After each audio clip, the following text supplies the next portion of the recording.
Қайырлы күн, достар. Сіздермен бірге Сұлушаш. Бүгін сіздермен самсаның рецептісімен бөлісемін. Яғни қамырын дайындайтын боламыз. Қамыры өте жұмсақ әрі үгітіліп тұратын болады. Міндетті түрде осы видеоны соңына дейін қарап, каналға тіркеліп, лайк басып, комментарий жазуды ұмытпаңыздар. Және бұл видеомен достарыңызбен бөлісіп қойыңыз. Барлық керекті заттардың көлемін және құрамын төменде описаниеда қалдыратын боламын. Сол жерден қарап алсаңыздар болады. Ең алдымен қамырды дайындамас бұрын осылай майымызды водяной баняда ерітіп аламыз. Енді қамыры үшін осындай кесемен 4 кесе ұн салдым.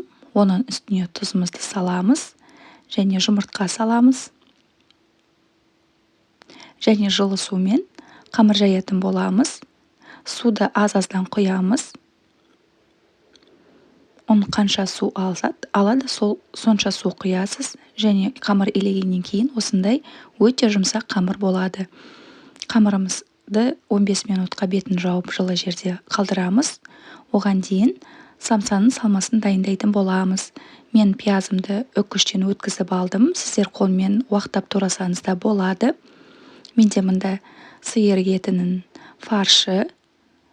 Оның үстіне пиязымызды салып, дәміне қарай тұз бұрышымызды қосып, барлығын жақсылап араластырып аламыз.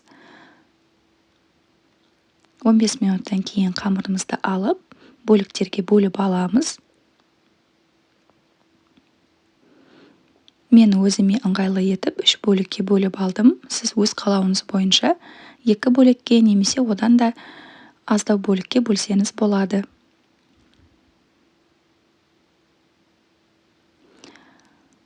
Қамырымыздың астына ұн сеуіп, қамырымызды жаятын боламыз.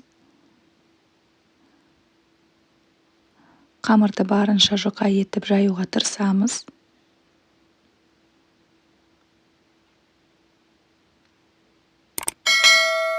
Қамырымызды жайып алғаннан кейін бетіне суып тұрған майымызды жағып шығамыз. Барлық жеріне біркелкі етіп жайып, кейін рулетка етіп осылай видеодағыдай орап шығамыз.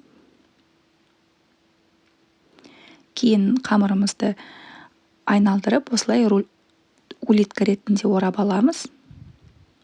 Барлығын видеодағыдай етіп жасасаңыз, сіздерде де міндетті түрде шығады қамыры.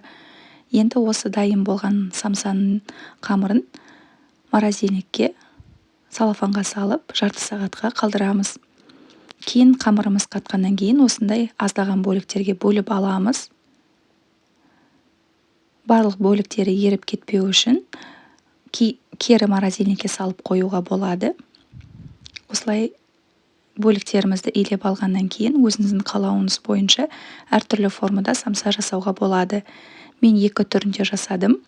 2 түрлі үлгісінде қазір видеода көрсетемін. Бірінші үлгісін осындай етіп жасадым. Осылай видеодағы іс-әрекеттер арқылы түюге болады. Басында шықпауы мүмкін, бірақ 1-2 рет жасағаннан кейін қолыңыз ілесіп кетеді, уайымдамаңыз. Кейінгі самсаның екінші үлгісі осындай 3 бұрышты етіп түйдім.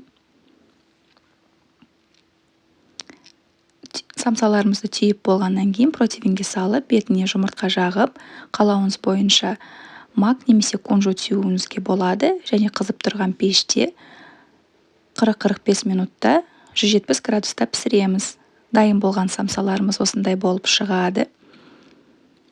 Міне көрсеңіздер болады, қамыр қаншалықты үгітіліп тұрғанын.